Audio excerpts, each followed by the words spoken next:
Hi, I'm Lucas Mack, and I'm on a mission to see the hurting get healed and the healed go out and heal others, in order for all of us to experience the true love and light we desire. This podcast is me sharing my journey with you, so you don't feel alone in your journey. Welcome to the Golden Rule Revolution.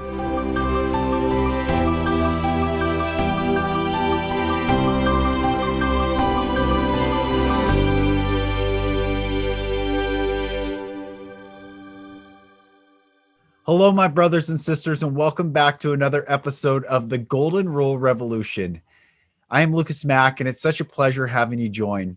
I mentioned a few days ago that I was doing a cleanse. Today is the 5th day of that cleanse, thankfully. It's been quite a journey, but it's been amazing. I feel clear. I feel like my pineal gland, part of the cleanse purpose was to decalcify and clean out the pineal gland, and I definitely feel connected again in a way that I feel like for maybe a couple of weeks I was missing, or I was looking for a deeper connection to source, to God. I wanted to hear more clearly, see more clearly, and speak more clearly. So this cleanse has been great for that, as well as the physical side.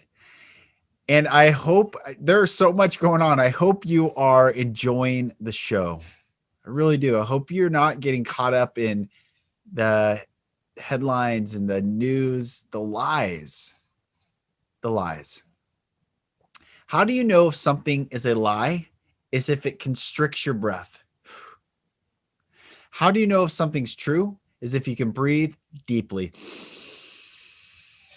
That's how you know. The body keeps a score.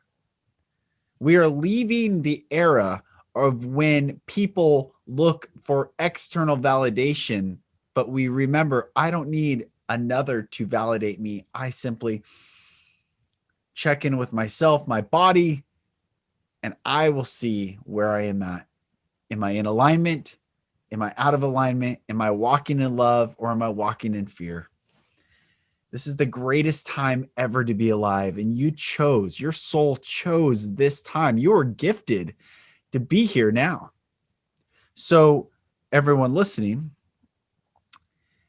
you get to really take stock of all the narratives that surround you, all the presumptive have-tos that you have grown up with religion or politics or money, or really, what else is there?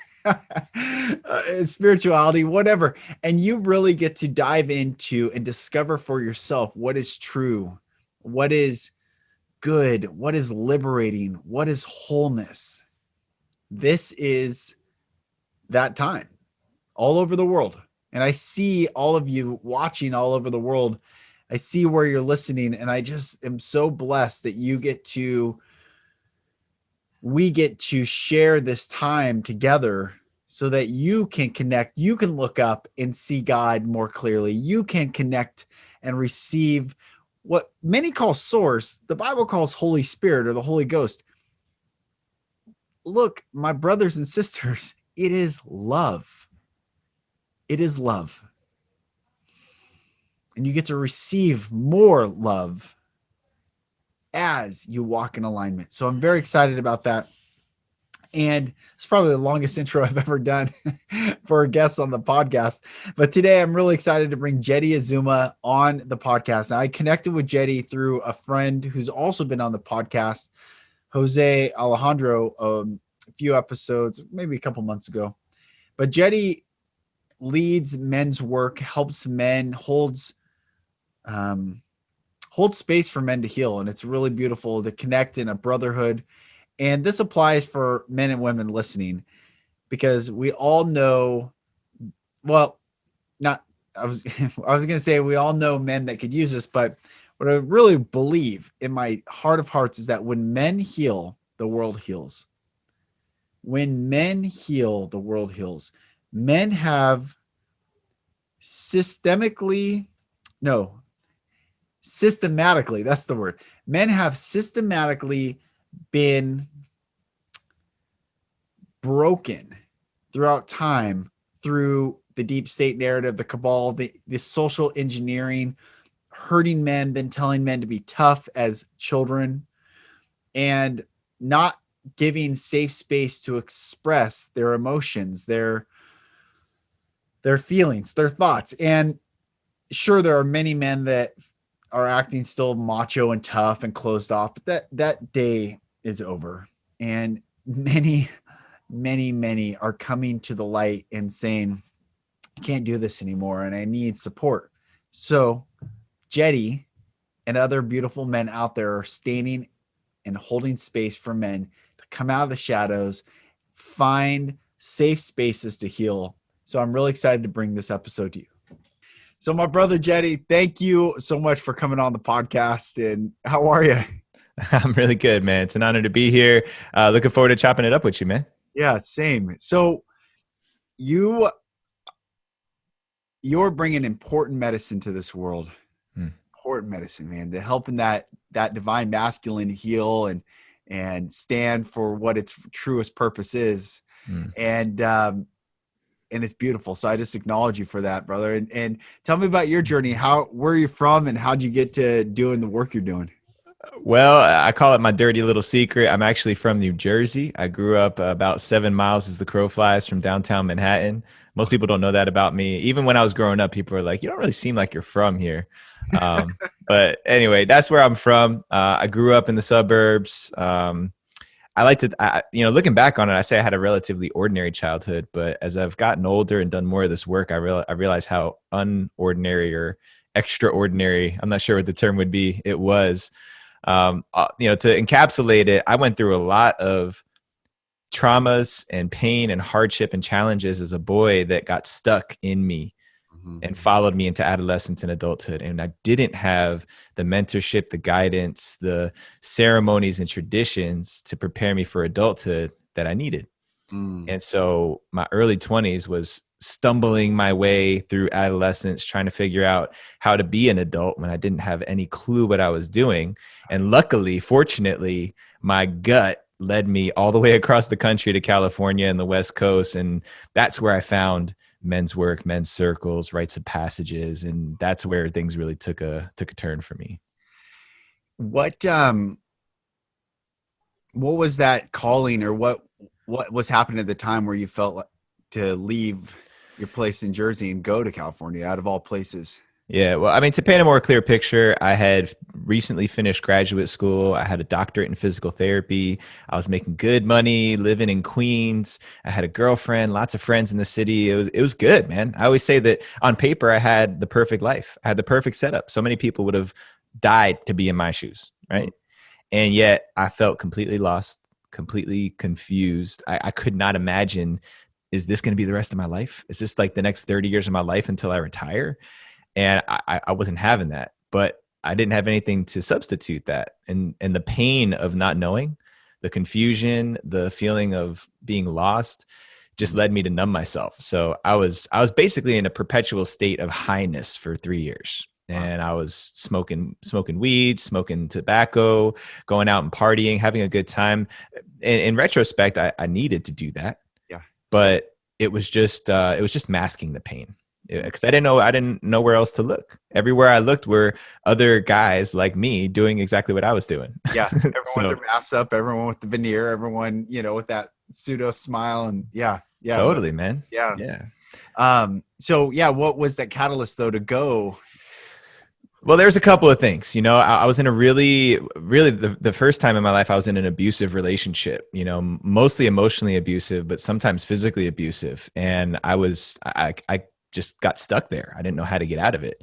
On top of that, I got arrested for, of all things, smoking weed in public in New York City. Wow. And I had a knife on me at the time. Not like I was like some badass dude, but just it's actually a gift from my brother. Yeah, for sure. Yeah. And so it was kind of like right place, wrong time. And I spent a night in jail with a bunch of, a holding cell. I shouldn't say jail. In a holding cell with a bunch of guys who were definitely in there for way worse stuff than I did. And I was like, how did I get here? I was that dude who got straight A's. I never even had detention in my whole life. And here I was looking out from the wrong side of bars. And I'm like, okay, something's got to change. Mm, And so that was when I really had that tingle in my stomach of, I gotta go. Everything logically said, stay right here, develop your career, make some money, save some money. You got your family. My family all lives in Jersey. mm. Stay here. You got it all.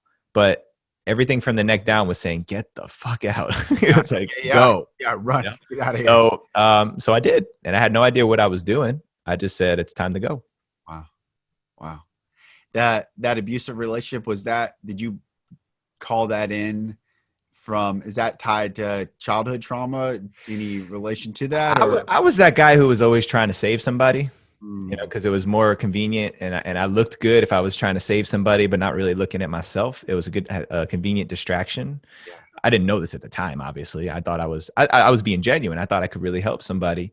yeah. So that's how I got into that situation. Was I saw somebody who I genuinely loved and cared about, and wanted to see them through a hard time, and I ended up making myself susceptible to a lot of that abuse.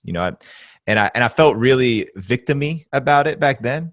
But I recognize now that I put myself in that position. I chose it every day. I chose it. I chose to be in that relationship, and so it's been a lot of healing, and obviously no ill will towards that woman. But Right. yeah, it was rough. Yeah. Wow, man. So you go to LA, or California, wherever you are, and then how did the process, like what did you find? Who was the catalyst for the men's work?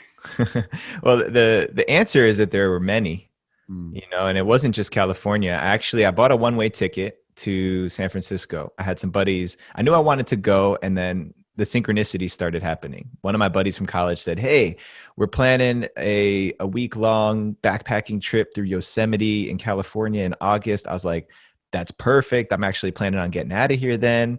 So that was my first stop. I bought a one-way ticket. They picked me up from the airport, and within 2 hours, I'm in Yosemite mm, after being in New York City, right?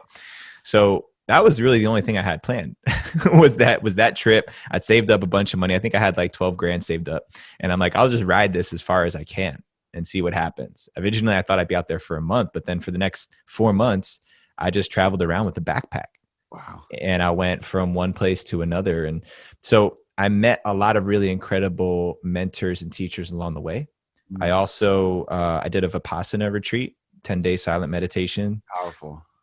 that's a whole nother story. Wow. That was actually where I had the first glimpse of seeing myself in circle with other men. Mm, I had been in pseudo men's circles before, but we really didn't know what we were doing. We were just kind of sitting down and talking about shit. yeah. But this was the first time I saw myself, and I was like, at this point, all I knew was physical therapy.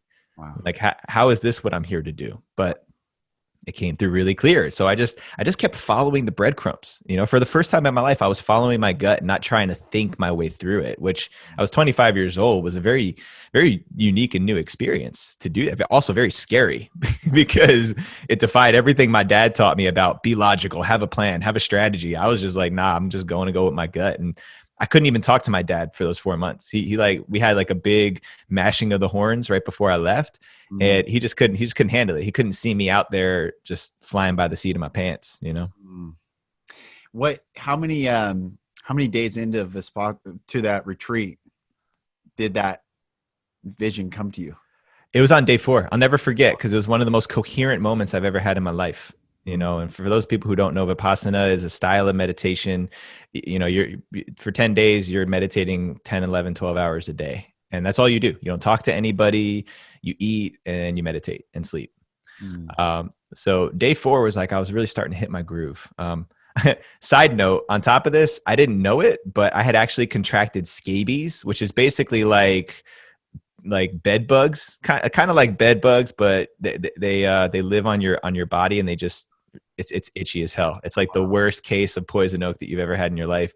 Wow. And it started to come on day 1 of a silent retreat where I can't talk where I can't talk to anybody, and you have to stay really still. That's the other thing. When you meditate, it's like stillness. So anyway, day 4, I just had this we were probably meditating for an hour and a half, and I was 100% present. Hmm. Every other time I've meditated in my life, you always drift to like, what did I eat for breakfast? What do I Yeah, have to do yeah. later? Then you Right. come back. Right. But this was the first time I was just feeling every cell in my body, just going on a very slow, gradual I don't know, I guess, course of my body, just feeling different parts of it. And I remember feeling my body pulsing. And then when we were done, they do this, they play this chanting at the end. And when we were done, I walked out of the pagoda and I walked outside. I was the first person out and my body is just pulsing. I felt like I was like 20 feet tall. And I looked up at the sky and immediately it just starts raining. I feel like raindrops hit my face, but it's not cloudy out. It's sunny. So just, I mean, it's like a Hollywood moment, right? You step outside. I just had this incredible experience. It starts raining. The sun is beaming on my face and I just start bawling. I don't even know why. I'm just like, just feeling on a big level. And all of a sudden, I closed my eyes because, like, you know, the tears are filling up. I closed my eyes, and that was when I saw myself sitting around a fire with other guys. Wow. And I'm like, oh my God, what's going on here? And then I opened my eyes and there I am, you know, sun, rain, close my eyes again. And it's like, I can see into a different reality. And again, I didn't know what to do with that. Right. You know, a few weeks ago, I was in New York City doing physical therapy stuff. And then here I am having this vision of sitting around a fire, helping other men.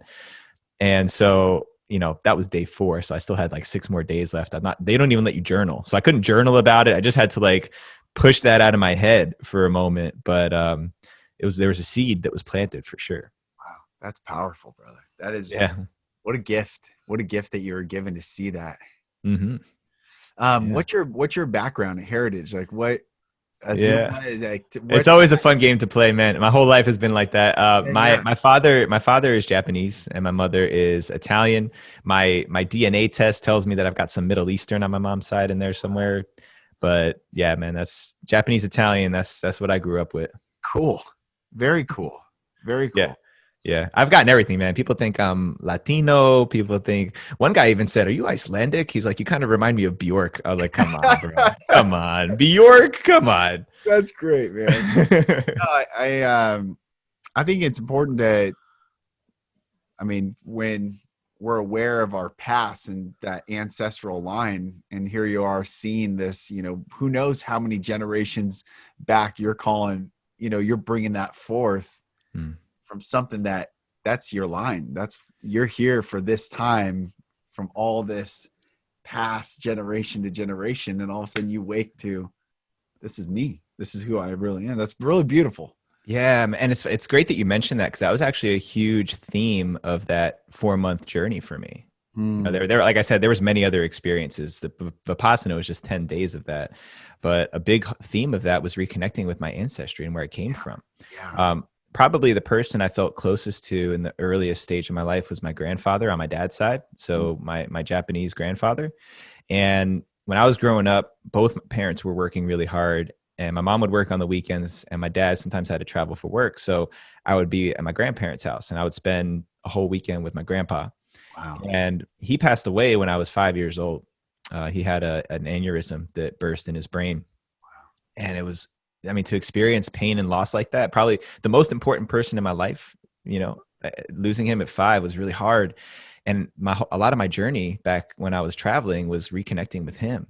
Wow. And really feeling the potency of his presence. And I didn't, you know, I grew up with a loose Roman Catholic background. We didn't really talk about ancestry too much, but it was so alive for me while I was out there. And I spent some time on the reservation. I was invited to go to an Indigenous Wisdom Council and represent the youth. There was so much that happened on that journey. Every one of those experiences could be an episode here, but I really connected with where I came from. And that wasn't emphasized when I was growing up. I mean, obviously, you know, this is your grandpa, this is your grandma. Yeah. Pictures of people that, you know, from, you know, far back, but there was no story given to my great-grandparents, my great-great-grandparents. I don't even know some of their names. And recently, really in the past 3 to 5 years, I've recognized how important that is for men, that and humans in general, but we need to know where we come from, especially in those moments where I don't know what my purpose is. At least if I know where I come from, the traditions, the culture, what we're about as a family, our values, and I have something to build a foundation from. That's right. There's a verse in the book of Proverbs that Solomon wrote, said, "Remove not the ancient landmarks which your fathers have set before you." And that is so incredibly important, because if we don't understand where we've come from, we have no real clarity on where we're going. And religion is made, especially Roman Catholicism, and even Islam, any heaven and hell scenario makes it all about the present and then future tense, keeping you in that I got to do right because where am I going to go? What's the right thing? And that's completely robbing us of the richness and the foundation.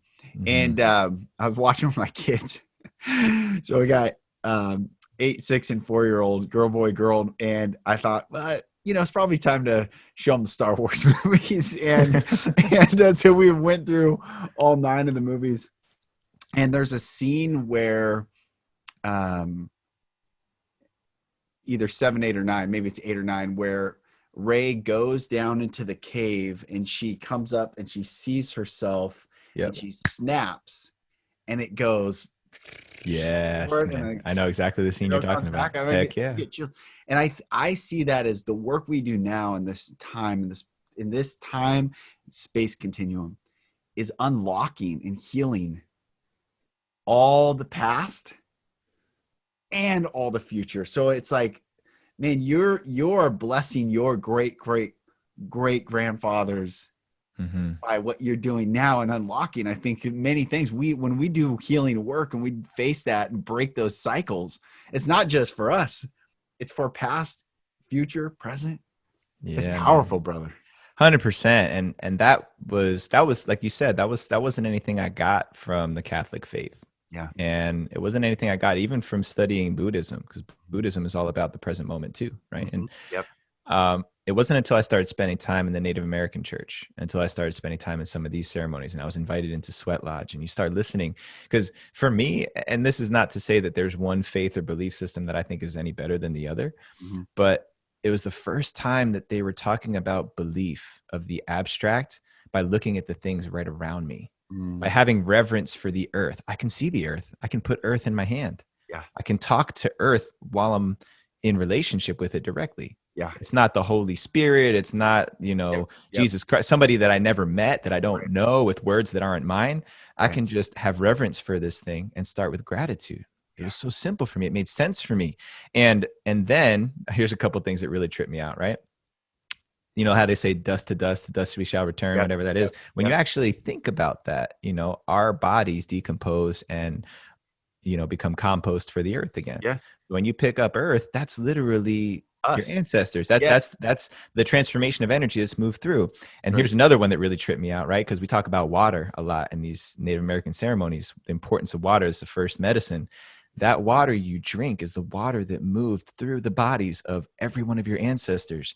It moves through us, and we drink water, and then we excrete it, or we sweat it out, or it comes out of our some part of our body and then gets evaporated back to the air, or goes back to the water and the rivers, and eventually finds its way to humans again and other life forms. So the feeling of recognizing tangibly how we are connected, future and past, by the elements, it actually made me feel connected, instead of in this abstract, non-linear way. Right. Brother, I completely get it. One of plant medicine has been a massively powerful healing I want to say sacrament, modality. It's something that's, for me, is a very important part of my healing. But on the first time I sat with psilocybin and in ceremony with another brother, and we're sitting there, I had this remembering. It was like, oh, I remember. The actual words that came to me were, oh, I forgot. And what I forgot, even though I had never had the thought before, which is I never forgot it like in my time here on earth, but it was like the soul forgetting that the elements that made this microphone, the same chemical compounds that make these things also make this. They happen to sacrifice themselves for service to us. And I'm just part of the ground. We are all these elements. They're all one. And I forgot to give gratitude. Like, thank you true gratitude is acknowledging all that is. And I remember thinking when Jesus, there's a verse because I grew up Catholic, Christian, Jewish convergence. That's been my upbringing. But Jesus says, if you don't cry out to me, if you don't worship me, the rocks will cry out. And I thought that's the weirdest concept. Like, Yeah. okay, the rocks will cry out. But now I'm like, man, when I'm out, even on going hikes, I hike regularly and go into the woods, and if I get chills right now, just putting my hands on a tree and feeling the energy like through the tree into the ground and putting my forehead on this tree.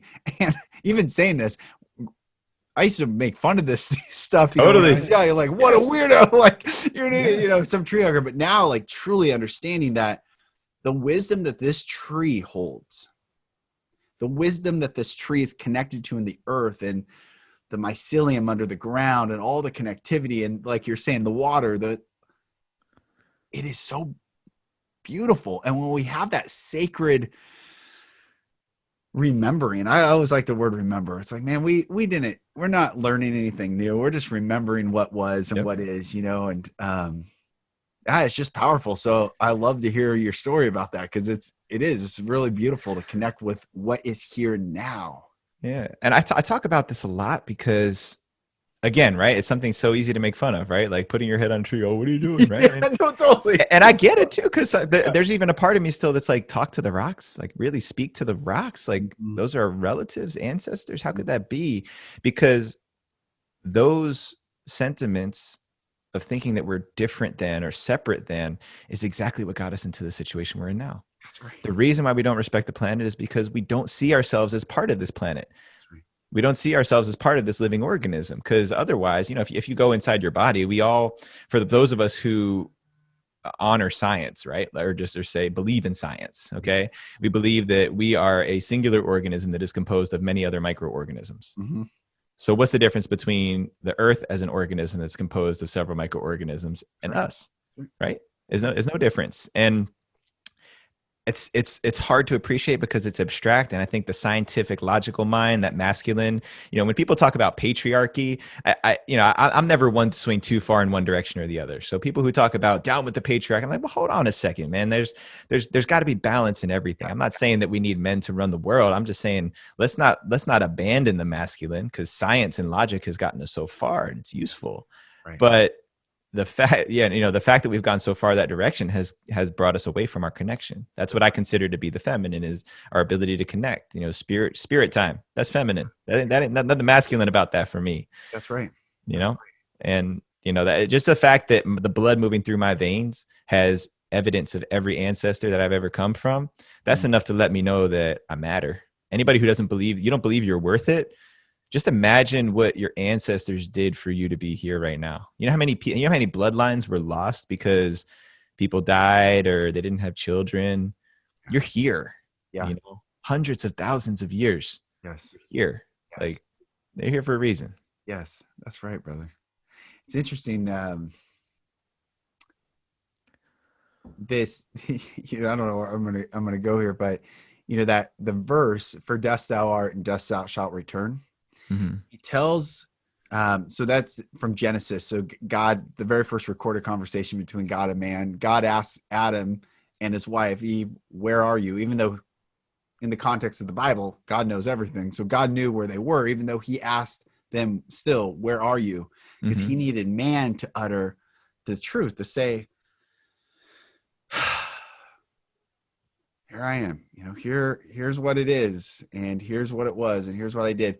And it says, and Adam heard the voice and he hid himself because he was afraid, because he was naked. And then God asked another question: "Who told you that you were naked? Did you eat of the tree where I've commanded you not to eat of?" And then man immediately blames the woman. And then so God goes to the woman blames the serpent. So I'm bringing it all back to the dust. So God curses the serpent first.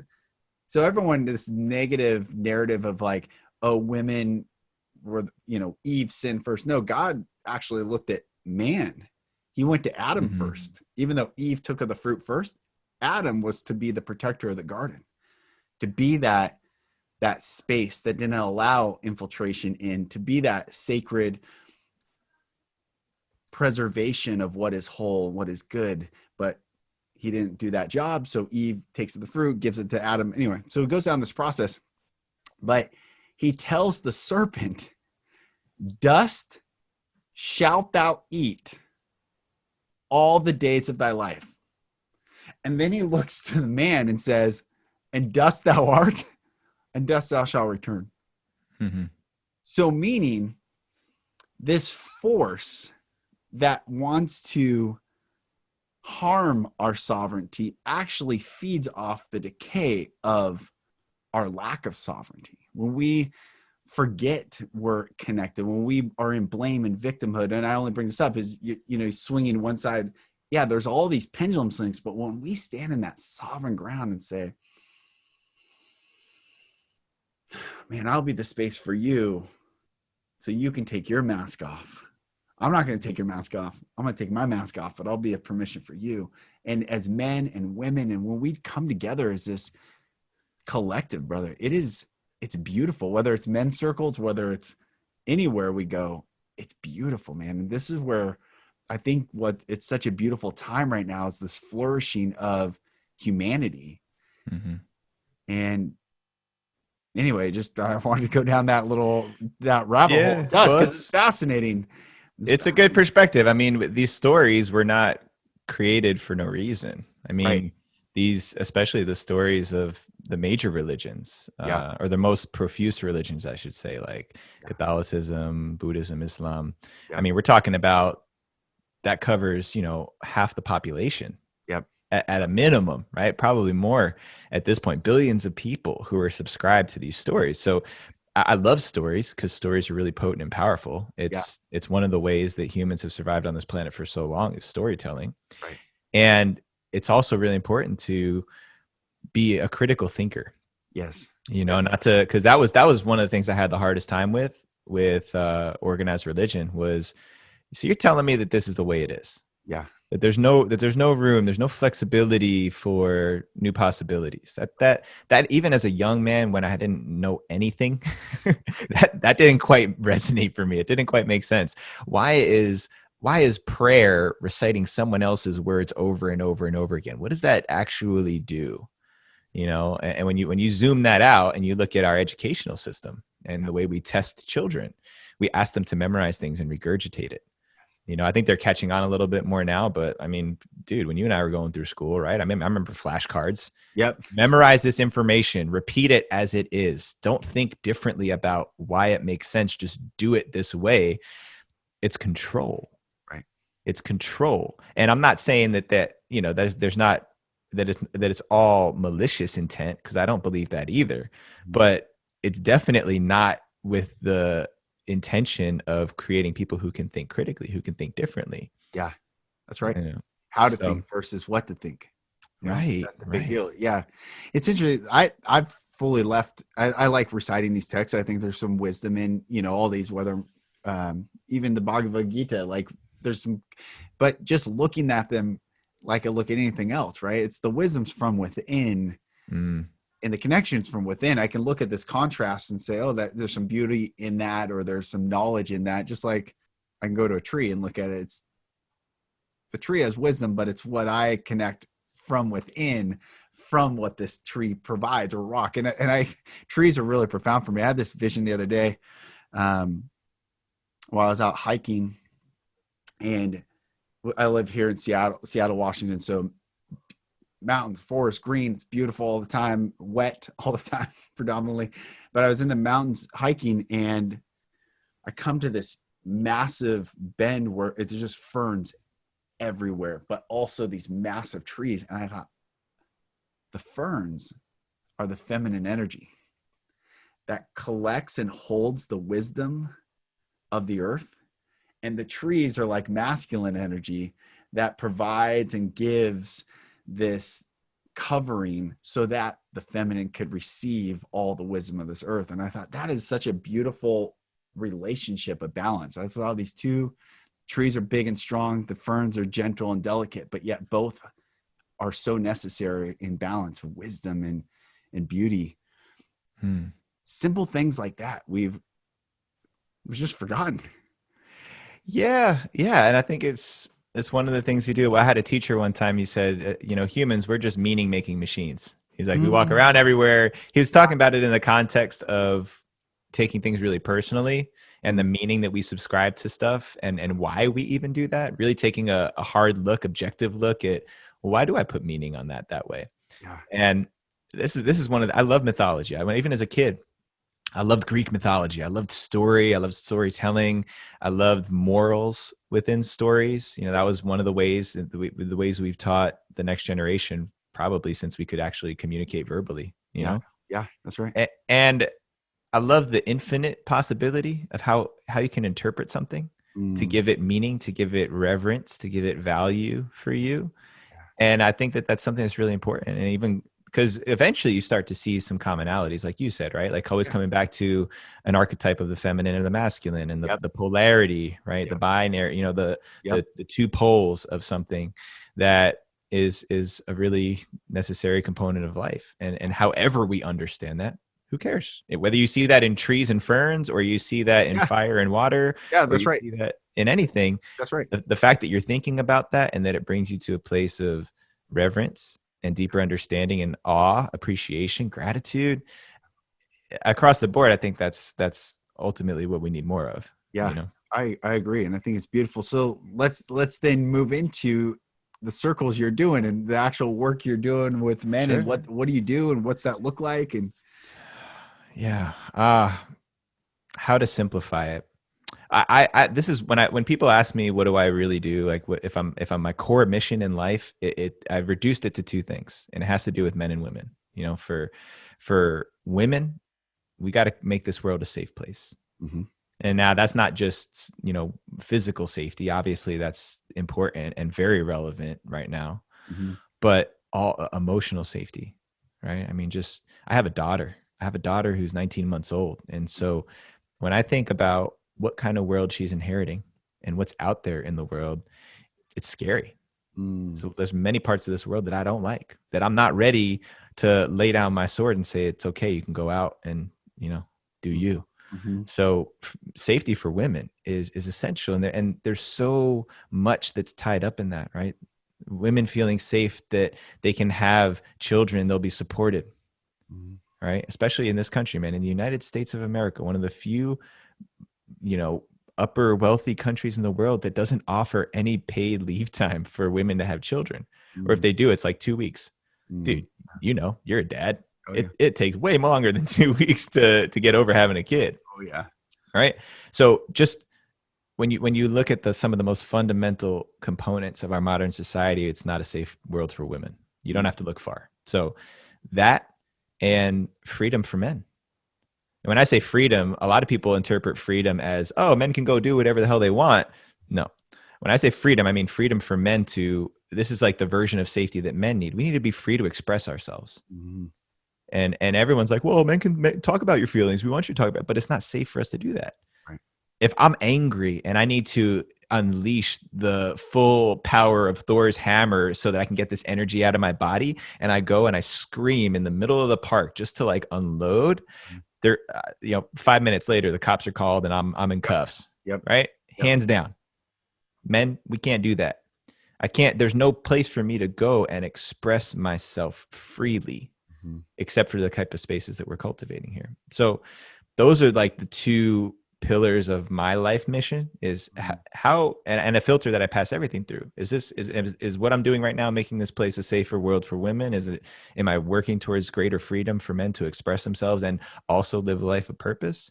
That's my reference point. So yeah, man, I mean, with men, I recognize that I've got a particular propensity for creating safe spaces for men to express themselves, that I've been there myself and had other men lead the way for me. So there's really no place I'm afraid to go at this point. There's nothing I could hear a man say that's going to make me turn away from him, because none of us are unique. We're all living out the same story, just with different characters, slightly different details to the plot. But we're all hurting in different ways, and we all need more support than we've had for most of our lives. So that's like the overview of what I do. And there's many different ways that we do that. I focus on leadership with men, because that was one thing I didn't know how to do. Everyone always told me my whole life I was a leader, but I didn't really know how to lead effectively. So specific leadership skills, not just like a sports team leadership, but leading your family, leading your community, being an example, leading yourself in your life. Yeah. And then, of course, also wilderness rites of passage, reintroducing initiatory rites for boys and for young men so that we can once and for all welcome our boys, our adolescents into the responsibility of adulthood. Yes. Because there's so many boys running around, running the country, running the world who don't have, who are still operating from a selfish perspective. What's in it for me versus how can I be of service? Beautiful. So like what are the specifics? Like, is it 3 nights, 2 nights? Is it a weekend, or, how does it actually work joining Yeah. you? Yeah. So one of our offerings is called Compass, and it comes from a legacy of wilderness fasting that goes through my mentor, Kent Pierce, all the way back to the school Lost Borders that was started by a man named Stephen Foster and the late Stephen Foster and his wife, Meredith Foster. It's a 4-day, 4-night fast from food. In this tradition, we allow you to have water. You don't have really no distractions, no technology. You're out there, you're remote. I like to say you're not alone, because energetically you're not alone, but you are in solitude. You don't see or hear another human being for your whole time while you're out there, which alone in itself is a very unique experience. I mean, how many people, most people haven't gone 4 days, let alone 1 day without eating a meal. Just think about that in your life. Have you ever gone, I know a lot of people are doing the intermittent fasting thing now, so it's a little more common, but for the most part, most people haven't gone that long without eating food. Right. So just the simplicity of that, right? I mean, how much more appreciation do you have for food? And in some cases, there's fasting traditions and ceremonies where you don't have water or sleep. The old way, no food, no water, no sleep, and you don't leave this 10-foot diameter circle for 4 days. These ceremonies, these traditions, these ways were introduced to prepare boys for the rigors of adulthood. They needed to make sure that the boys were ready to come back and be men. So they had to put them through something challenging. And the reason this is so important is because I don't care who you are, where you come from, every boy goes through a process of needing to know what he's capable of, to trust that he can go out in the world. And if there's not these ceremonies or traditions, then we go out and we do what I call auto initiations, right? Self-initiations, where I'm going to go and do some really ridiculous, crazy shit just to see if I can survive it. I'm going to go be reckless and see if I can find my way through, because it is a natural part of our development. Without community and without traditions and ceremonies, it can become destructive. Powerful. Yeah. How have you changed? How have you grown internally through all this work? What's been the biggest in fasting or in leading it? Both? Just in this, all of it, in the entire modality. Like, how have you evolved? I have learned that my life is not my own, which a lot of people hear that and they're like, what are you talking about, man? That sounds backwards. What I mean by that is that my belief is that my life is to be of service, to be useful to the people around me, to set up my people, my family, my community as best I can for future generations. My job, I'm working towards it, man. I'm definitely not perfect. I'm talking a big talk here, and I'll be honest, I'm still living into this. To be able to make decisions in my life today that will benefit my great grandchildren who I'll never meet. That's where my compass is pointing towards, right? How can I make decisions like that? And if we were all thinking that way, dude, right away we stop driving these gas cars, right? Right away we prioritize taking care of the planet, right? If I actually care about my great grandchildren having a home, then I'm gonna start cleaning up my home right now. I'm gonna make sure, I'm gonna reinforce the frame, the foundation of that house to make sure that it's gonna stand for 100, 200, 300 years to come. Right? So to me, that's how I've changed, where when I was introduced to all this stuff, I was believing my own bullshit, that I was a very generous, humble, egoless man, but I was doing everything with a shade of what's in it for me. How can I benefit from this? It's because it's sneaky, man. It's so sneaky. The easiest person to deceive is yourself. Yeah, that's right. That's right. So where can people connect with you, find you, sign up for the next Compass or whatever event you have coming up, brother? Yeah, man. Everything's at risingman.org. Make sure that's a .org. So risingman.org, it's got our whole list of everything that we're doing. We go out twice a year. We take 10 men at a time. Currently, it looks like our spring is just about filled up. Some people might be able to squeeze in there, but there's an application. Just go to risingman.org. If you want Compass, go /Compass. But there's a lot of other opportunities to be involved in this community because, I tell people I'm not concerned. I don't want to be the next Tony Robbins. I don't want to be the guy who has millions of people following me, unless that's where, Spirit directs me to. Yeah. But I want my 300 Spartans. Love it. Right. I want my special ops guys. So yeah, if you're looking for community and brotherhood like that, that's risingman.org, man. Powerful, brother. Well, I'll put that in the show notes, and I'm just honored to have you on, man, and keep going. Proud of you. It's beautiful work, brother. And I'm glad we connected, and blessings to you.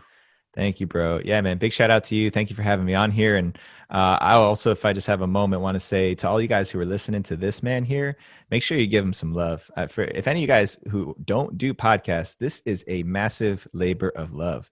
And that's not to say that we feel bad for ourselves, because I know you have a good time doing this like I do. I could see it on your face. But make sure you love up on this man, because this is not easy to do this. And I know you've been doing this for a long time. So just bowing to you, bro, for your work and everything you do and all that behind the scenes, especially with 3 kids, man. Dang. Thank you, brother. I receive it. You usually hear him once in a while to pop in and get on the recording. But thank you, brother. I receive that. And as we heal, the world heals. And that's it, brother. So thank you. I'm honored to have you on, and I look forward to joining you on one of these ceremonies here very soon. Yes, sir, bro. Looking forward to it. Brother Jeddy, thank you for coming on. And everyone, blessings. Receive them. Receive love. Release fear. I want you to say this with me. I release fear. I receive love. Say it again. I release fear. I receive love. I release fear. I receive love. May this be your mantra. May this be your soul's expression. You don't have to hold any more fear. The Bible says perfect love casts out fear. Why? Because the synonyms of light and darkness, well, darkness exists in the absence of light. Fear exists in the absence of love. So many, majority, are walking around with fear, anxiety, worry, stress. What's going to happen? All this. There's a lack of love. So release, have the courage to face that fear, look at it and be like, oh, I see it. I can release it. Have the courage to receive love.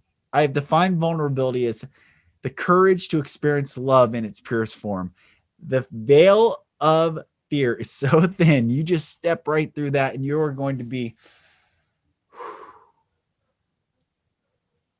encapsulated, encompassed, swarmed with the infinite love of God. So anyway, may that be your mantra. I release fear. I receive love. Everyone, I bless you. I'm thankful for you. This is the Golden Rule Revolution. I am Lucas Mack, and I will talk to you on the next episode. Thank you, brothers and sisters, for listening. For support in your journey, go to my website, lucasmack.com.